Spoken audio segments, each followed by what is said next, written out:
Today we're going to show how to get this 1986 F-150 and similar era 1986 four-wheel camper Grandby mated together. Before we can get them on the truck, we got to get all the right hardware installed. So this is the underbelly of the camper. This is the pass-throughs that when this is in the truck you can reach right here. That's where I am putting some tie-down points. So these are the tie-downs. You can see 2 pieces, some bolts.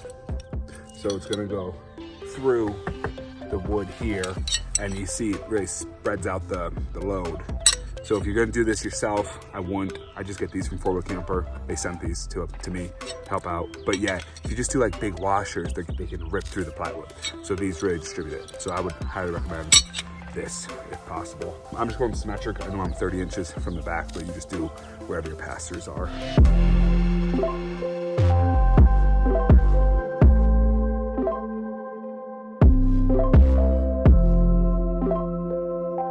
So the biggest thing is that you want it to be symmetric. I mean, that's pretty much it. And then to make sure that you're not going into the cabinetry on the back side. So that's why these are a little farther back than I had originally hoped, because there's some cabinetry on the other side. I'm gonna keep them symmetrical on the east and west. So that's the only thing, is just make sure there's nothing inside that you're gonna hit, which I already checked. So.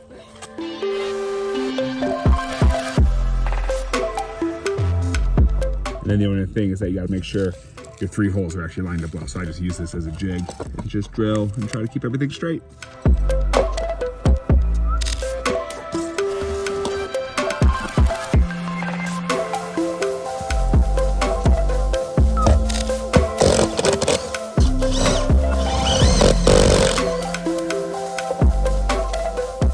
I can see daylight through all 3.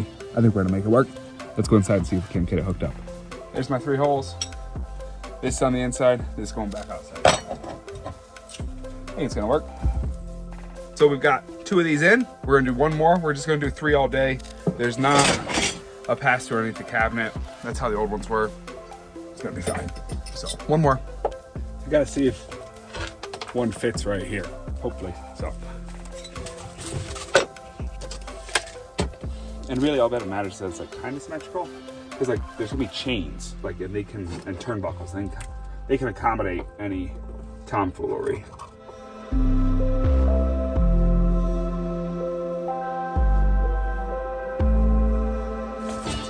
I don't actually know if it's supposed to be oriented like this way or this way with the curve, but I'm gonna go this way. That's what it looks like. There's just gonna be a chain and a turnbuckle from there down to the truck.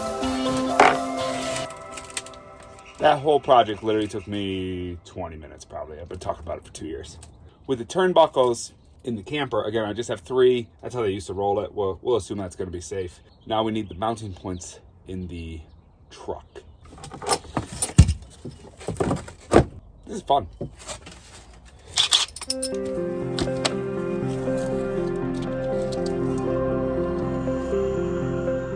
Like for instance, this one on this side is 33 from the front, and the other side's 32.5. That ½ inch is not gonna matter at all because we're gonna use chains and turnbuckles. So it's all gonna work just fine. So I gotta go see where these are in the truck, and I want my truck mount to either be here, so that I have a chain going diagonal there, or I want it to be here, so I have a chain going diagonal here. I do not want it to be straight underneath it, so that my chain's going straight up and down. I think what I'll do, we're gonna put everything in front. And then of course the only other thing too is we need it to be outside of this, in the truck. We need a mounting point right there so we can get our chains to all work. Let's go take a look at the truck. So my wheel wells are 48 inches, which is perfect. It's actually like 49.50. The camper's like 48. It's pretty easy to figure this out. I'm gonna put 1 right here, another 1 on the other side, and then just 1 in the back, because again, I only have 1 turnbuckle back there. So let's go look at the hardware that Four Wheel Camper sent me. Here's the hardware Four Wheel Camper sent me. So again, big flipping washers, big flipping turnbuckles, sturdy stuff. So truck bed, this is gonna go underneath the truck bed. Then we'll have bed, big washer, my finger's the bed. That's what's going on, not underneath. So I think the biggest trick is to make sure we have a spot for this. So let's go crawl around and see if we do. So from the top, looks pretty promising. It's gonna go right there, but we gotta make sure that that fits underneath. So let's go look. The old Ford makes it very easy. There's nothing down here. It's like we can just drill a hole. So let's go get my drill. We're just gonna do some holes. We're not even gonna measure.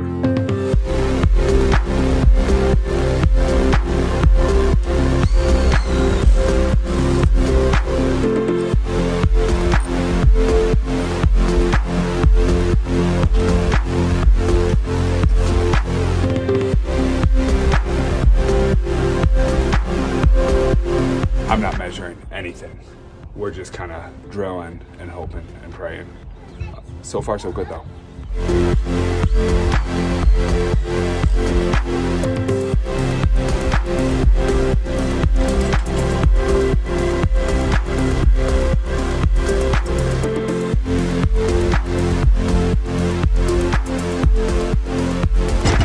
Guess and check is working wonderfully so far.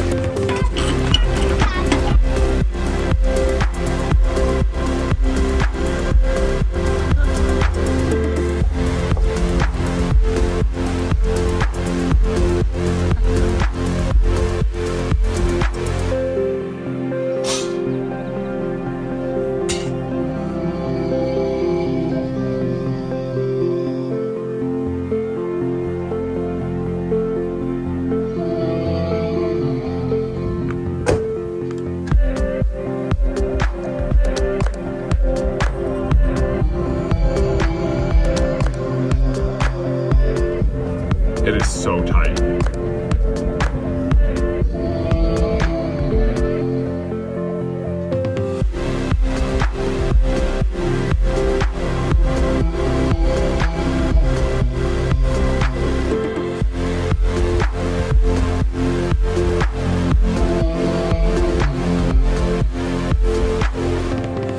So in the camper, these are what tie the camper to the truck. They're called turnbuckles, and so this shortens up as you adjust it.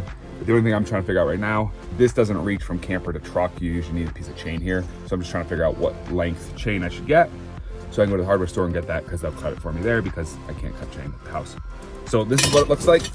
So here's what we installed, and then look at, there's the turnbuckle, or excuse me, the tie down. So this is gonna go right there. Just doesn't quite reach, which is exactly what I expected. So I just need a little piece of chain, so I'm gonna use some twine to get that measurement.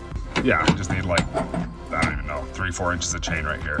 Let's go check the other ones. So again, just using my twine to rough in my length and go get some chain cut to these.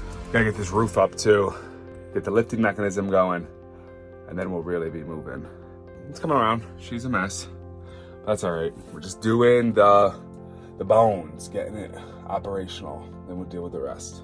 Hardware store run. Look at how beautiful that thing is.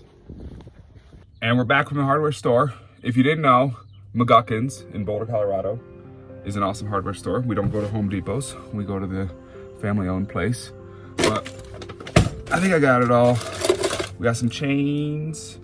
And then the one thing you can mess up here is making sure everything fits together. So the big, do we call these D-rings that I had before, wouldn't actually fit in this chain. I got 2,000 pound chain. I think that's gonna be good. So when you're buying this stuff, just make sure that everything actually slits together, because sometimes the chains are so big, or this is so big, like it won't fit in the chain. So just, that's the one thing you can mess up. This is going suspiciously well. I'm not gonna tighten this one down yet, because this one's actually pulling back. So I want the two in the front that are pulling forward to get tight first. Again, one of these is intentionally reverse threaded. And when you tighten it, they're really interesting, these turnbuckles. I use them to put up my sunshade in my backyard too. So that's that. Chained up, let's go tighten up that back one. Good to go. It's still a mess in here. Still gotta clean up. We're getting to it. We'll take this moment to remind you though, these turnbuckles are notorious for loosening. It's just a bunch of hard things together. I think some people like zip time, they just like spin over time. So you just need like a little bit of something to help the turnbuckle from not spinning. So you're supposed to check your turnbuckles pretty regularly, especially if you're going on dirt roads and stuff like that. So these things loosen up. And you, with the old camper, I would find it where I would like go to check them and like one was completely disconnected or something like that, because they'd loosen so much and the chain would pop out of the hook. So yeah, just check those pretty regularly, especially when you first start, because it's gonna move around a little bit and then kind of settle in. So